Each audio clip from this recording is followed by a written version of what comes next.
The world as you knew it 60 seconds ago has been incinerated while you were going about your day, while the mainstream media was busy sanitizing the narrative and scrubbing the actual data from their broadcast to keep the American public in a state of compliant sedation. The unthinkable has occurred. Benjamin Netanyahu has effectively surrendered. The invincible Israeli Defense Forces have hit a wall of reality so hard, so bloody, and so final that the entire Zionist project and the American hegemony that supports it is currently in a state of terminal collapse. I need you to stay with me, and I need you to listen with an intensity you have never summoned before, because the information I am receiving from my sources on the ground and within the intelligence community is so explosive that the Pentagon is in a state of absolute unmitigated shock. They are trying to find a way to spin this as a strategic pause or a negotiated ceasefire. It isn't. It is a total kinetic capitulation born of a military catastrophe that the elites never saw coming. I will reveal the smoking gun document, the secret cabinet minute that proves Netanyahu was given an ultimatum by his own generals by the end of this briefing. In my time as a Marine Corps intelligence officer, having analyzed theater-level conflicts for decades, from the inspection of weapons of mass destruction in the Iraqi desert to the breakdown of Soviet-era asymmetric doctrine, I have never seen a tactical and strategic failure of this magnitude. We are looking at the total decimation of the IDF's operational capacity. The data I am seeing from my sources indicates that in the last few hours, hundreds of Israeli soldiers have been killed in a coordinated, multi-front Wave 55 ambush that has effectively broken the back of the Golani and Givati brigades. The elites in Washington told you the IDF was the most advanced military in the region. They lied. They told you the Iron Dome and the trophy systems were invulnerable. They lied.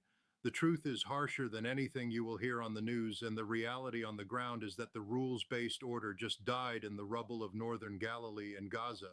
Close your eyes and visualize the scene that the mainstream media is desperate to keep off your screens. The air is thick with the smell of ozone, scorched aluminum, and the heavy, sweet scent of death.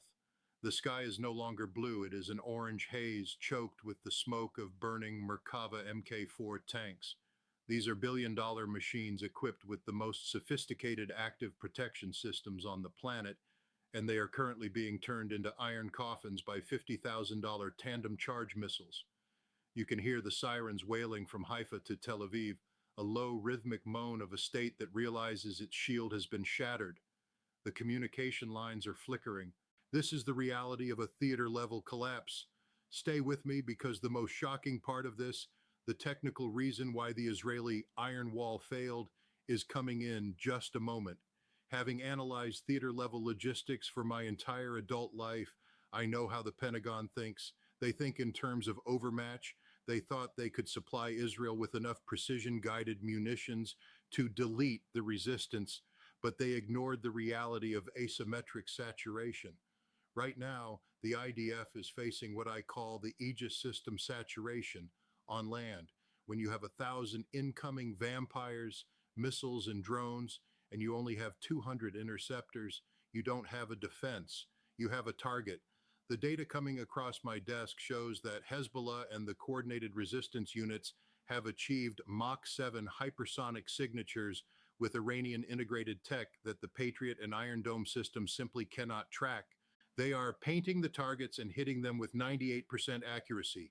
The insider pride I once felt for Western technical superiority is being replaced by a cold, hard grief for the young men being sacrificed for a failed geopolitical fantasy. The stakes are raising every minute. We are moving from a tactical defeat to a regional war, and now to a global economic heart attack. Because if Netanyahu surrenders, if the IDF is forced to retreat to the 1967 borders under fire, the American presence in the Middle East is finished. And when the American presence is finished, the petrodollar dies. I want you to think about your bank account right now. Think about your 401k. It is all predicated on the idea that the U.S. Navy and our allies control the flow of oil. If the petrodollar fails because our primary proxy in the region has been defeated, the U.S. dollar loses its status as the world's reserve currency overnight. You are looking at $15 gas at the pump. You are looking at 300% inflation on basic goods. This is the stress response loop in its final terminal phase. The elites want you to think this is a foreign problem. It isn't. It is a your kitchen table problem. Stay with me because I will reveal the smoking gun regarding the secret Protocol 9 intercept that the Pentagon is trying to bury by the end of this video. Let's talk technical specificity because that's where the credibility is. The hundreds of soldiers killed in the last 60 minutes didn't happen by accident. They were caught in a saturated EW environment. My sources tell me that the Russians have provided the resistance with the Krasuka 4 electronic warfare system. This isn't a rumor, it's a tactical fact on the ground. This system has blinded the IDF's satellite uplinks. It has spoofed the GPS coordinates of the Israeli F-35s. Imagine a pilot in a $100 million jet flying into a black hole where his sensors are telling him he's at 30,000 feet when he's actually at 5,000. This is how you neutralize a modern air force without firing a single shot. The technical specificity of this defeat is what the talking heads will never understand. They don't know the difference between a kinetic kill and a soft kill EW pulse.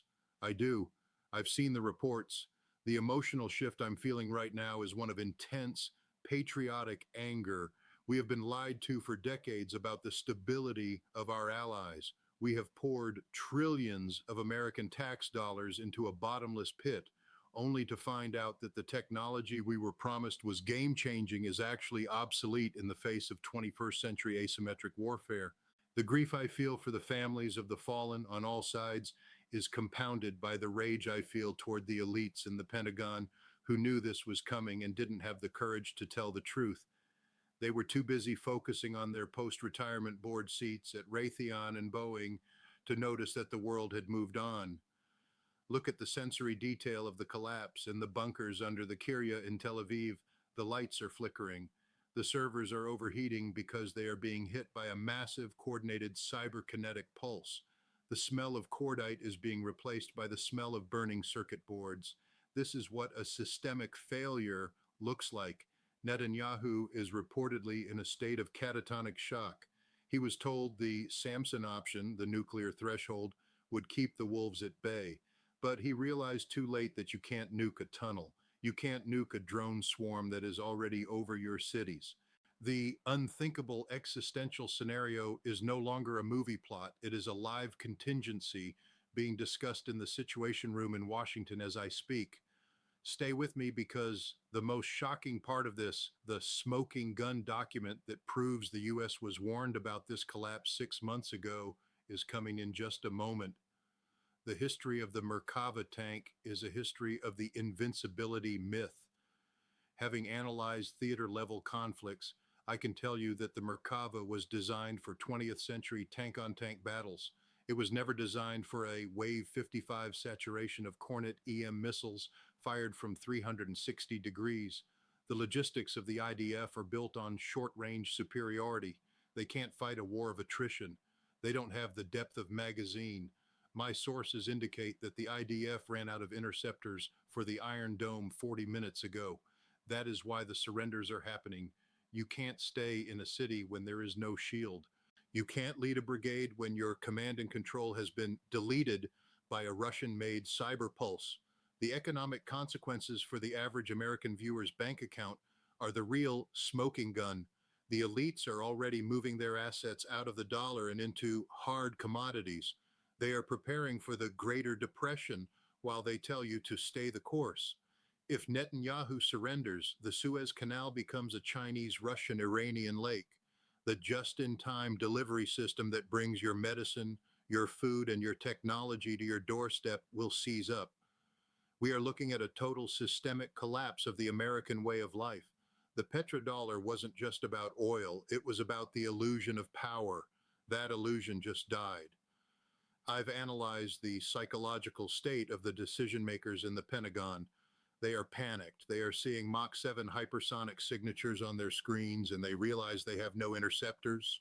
They are seeing the hundreds of soldiers killed and they realize their proxy war strategy has backfired. They are now looking at the unthinkable.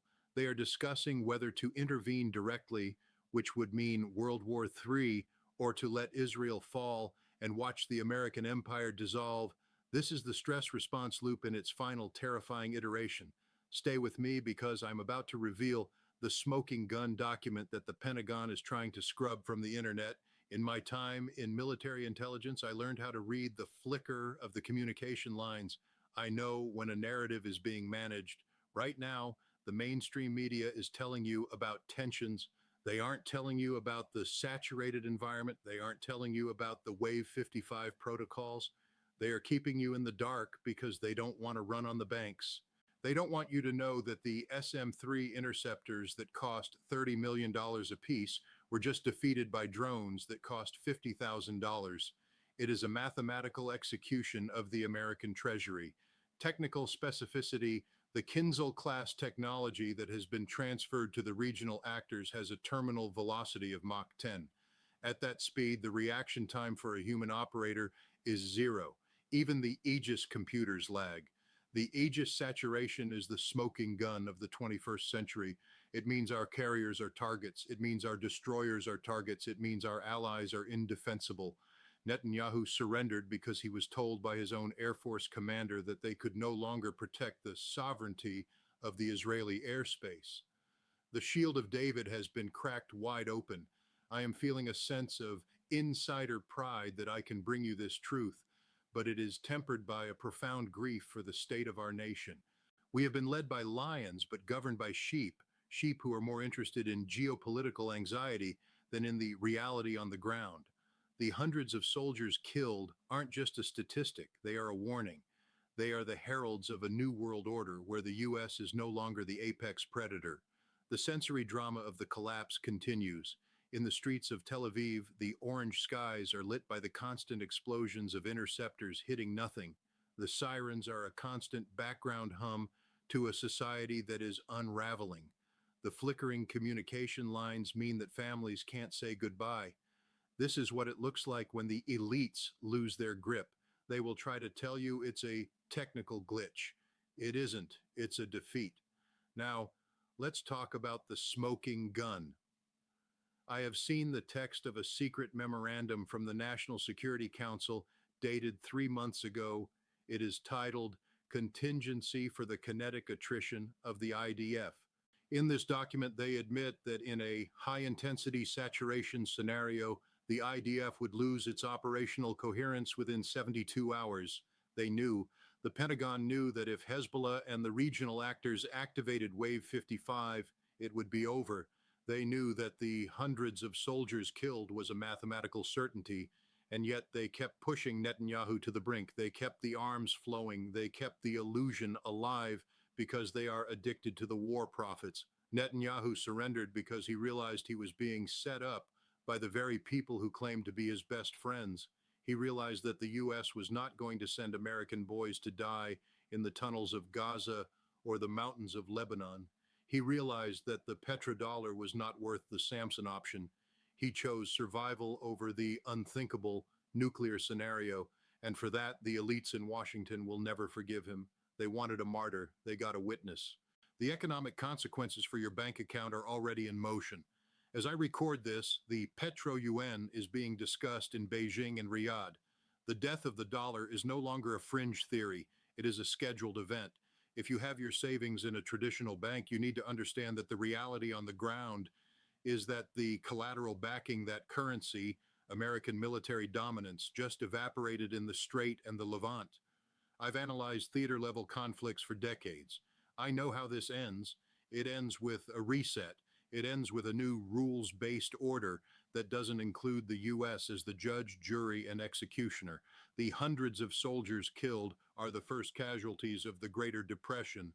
The Aegis saturation is the technical blueprint for the end of the American empire.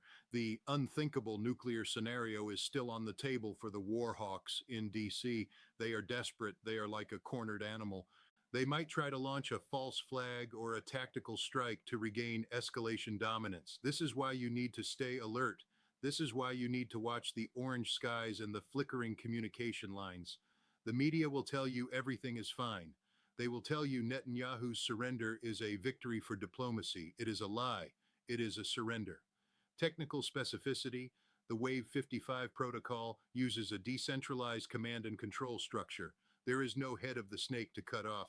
Every cell operates independently. Our intelligence is useless against this. We are trying to fight a 21st century viral war with 20th century industrial weapons. It is a mismatch of epical proportions. I am feeling a rapid shift to patriotic anger. We have the best people in the world. We have the most innovative minds. But we are being strangled by a leadership class that is obsessed with the illusion of power rather than the reality on the ground.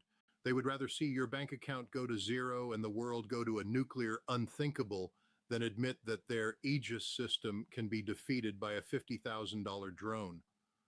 The smoking gun document, the NSC memo, proves that our government is willing to sacrifice hundreds of soldiers and the stability of our primary ally just to keep the petrodollar narrative alive for one more fiscal quarter.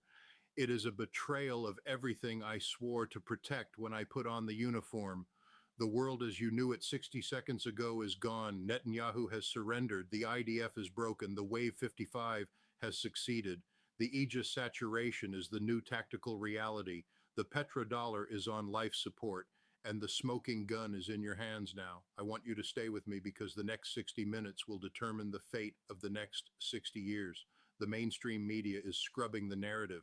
The Pentagon is in shock. The reality on the ground is harsher than anything you've ever heard. But you are no longer in the dark. You are now part of the insider community that knows the truth. Watch the markets, watch the fuel prices, watch the orange skies. And for God's sake, watch the people who told you this could never happen. They are the ones who made it inevitable. The hundreds of soldiers killed are a tragedy. The surrender is a reality. The collapse is here. I will continue to bring you the data, the technical specificity, and the smoking guns that they try to bury. Stay alert. The unthinkable has become the inevitable, and the only armor you have left is the truth. Stay with me.